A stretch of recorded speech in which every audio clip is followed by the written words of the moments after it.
wisdom, prudentia, justice, justitia, temperance, temperantia, courage. fortitudo. Applying ancient philosophy to modern life, this is the Sunday Stoic. Welcome to the Sunday Stoic Podcast.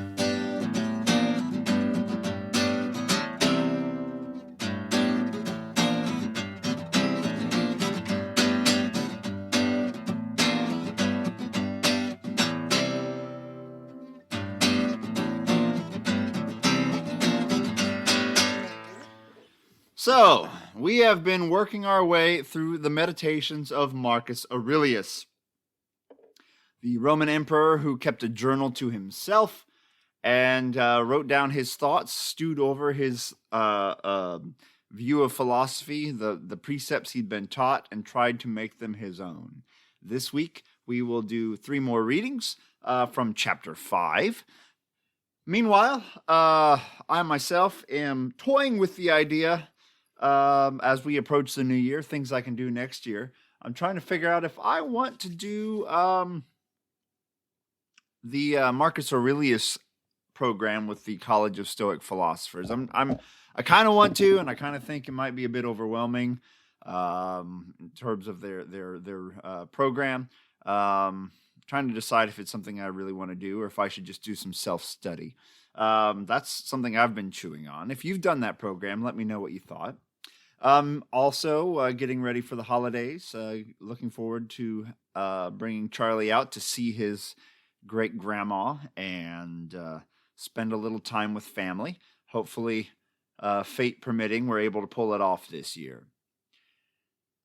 So, Marcus Aurelius is writing to himself yet again this week, and we're going to hear some of the themes. I think it's important when you're reading the meditations to pay attention to these themes, because you can just jot down the themes, and then if you are stuck on your own journaling process, you can go back to these themes and write about them from your own perspective.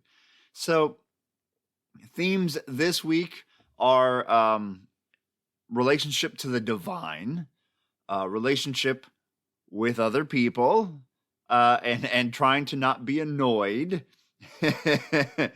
and then living as if we are dying, trying to make the best out of each day, and remembering not to despair, that we always have an exit if we should choose to take it, as the Stoics like to remind us, but that we're here to apply our mind, to apply reason, this divine spark that we have, for the purposes of public interest. And so that's what Marcus is going to reflect on today as he's trying to become closer to sagehood, right? He's working on trying to stain his soul with the color of philosophy so that he may live these truths rather than simply write about them.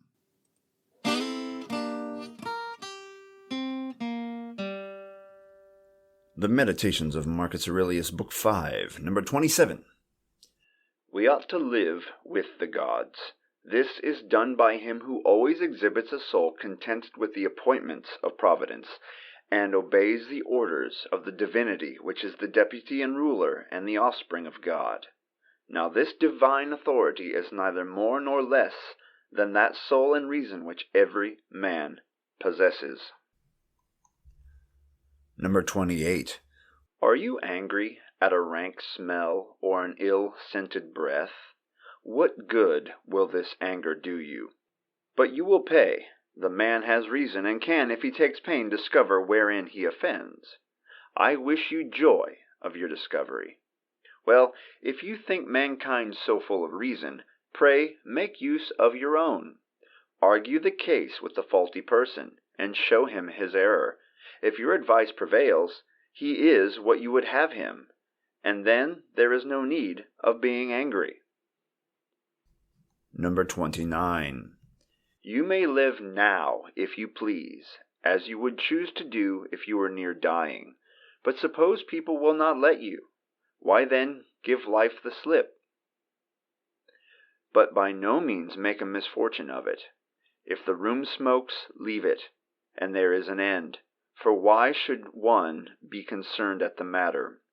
However, as long as nothing of this kind drives me out, I stay, behave as a free man, and do what I have a mind to.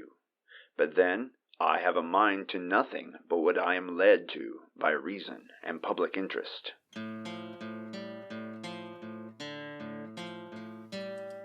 Reading number 1 for today. Marcus is trying to align himself with the gods. You ought to live with the gods. What does that mean?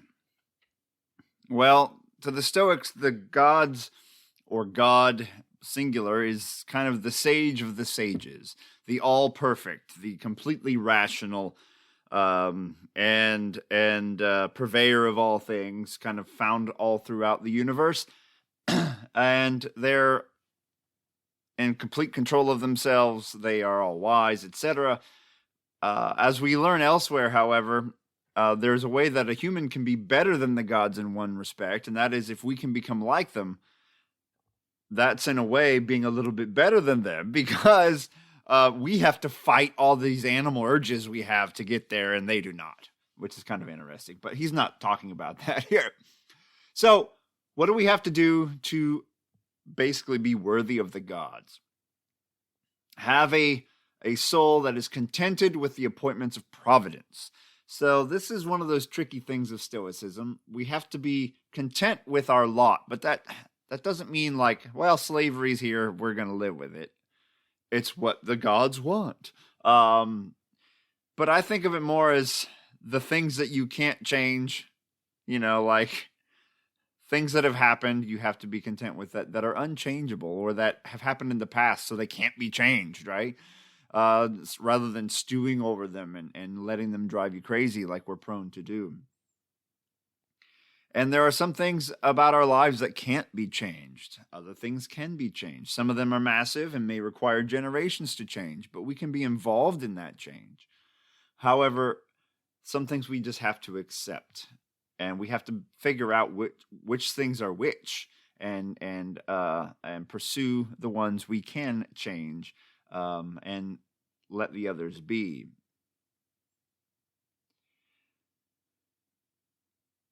We have to have a soul contented with the appointments of providence and obeys the orders that divinity, which is his deputy and ruler and the offspring of God. So we have a ruling faculty, according to the Stoics, which is sort of as far as I understand it, a part of the soul, which is sort of the direct fire of God, which is the ruling faculty, the pure reason that we try to cultivate and let shine forth as much as possible, overwhelming the more lower animal urges that we have in the rest of our soul, perhaps.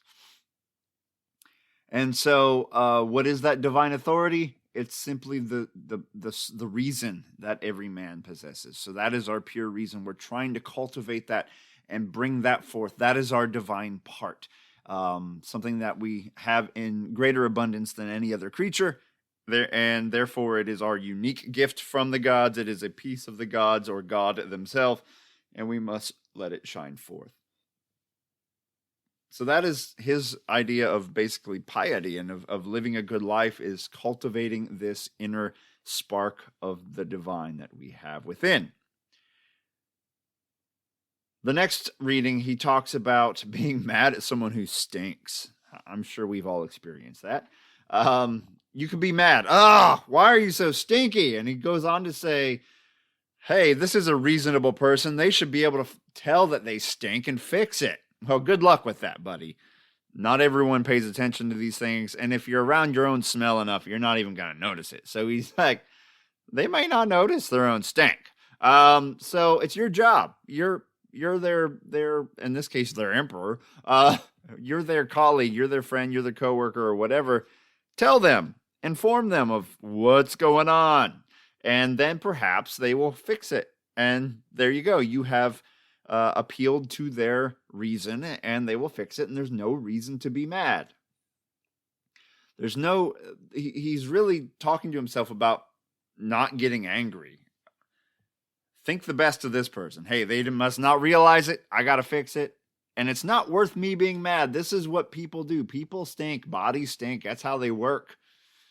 Sure, there are things that can be done about it, but I guess Marcus is in a unique position here where he could probably say, guards, wash that man.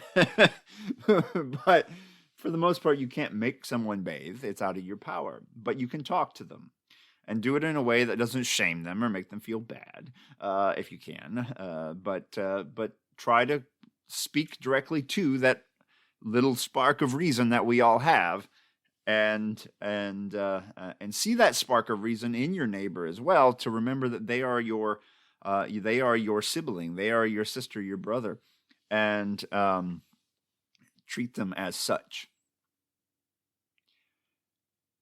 The last one is a very Stoic, kind of an Epictetus reflection here.